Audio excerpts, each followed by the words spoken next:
అమరావతి రాజధాని నిర్మాణంలో భారీగా ప్రాచుర్యం పొందినటువంటి రియల్ ఎస్టేట్ సంస్థలు రామకృష్ణ అట్లాగే సాహితీ. బట్ ఈ రెండింటికి సంబంధించి ఏం నడుస్తుంది ఏమీ అర్థం కావట్లేదు.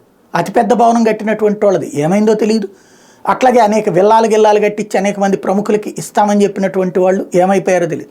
సాహితీ కన్స్ట్రక్షన్స్ విల్లాలు కట్టిస్తామని అనేక మంది దగ్గర డబ్బులు తీసుకుని వసూలు చేసి ఆ పైన జంప్ అయిపోయిందంటే ఈలోపు ఆ సంస్థ అధినేత లక్ష్మీనారాయణ జైలు పాలయ్యారు. అయితే ఒక కేసులో. కానీ వీళ్ళందరి కేసులు ఏంటి, అసలు ఏం జరుగుతోంది?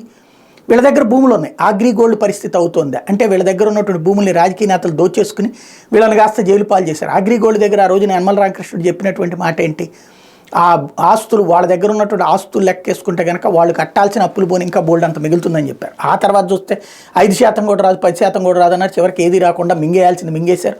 చివరికి వాళ్ళు మాత్రం జైలు పాలయ్యారు ఆ యజమానులు. ఇప్పుడు అట్లాంటి పరిస్థితి. అసలు ఏం జరుగుతోంది, సమాధానం చెప్పేవాళ్ళు ఎవరు, అదే తెలియట్లేదు.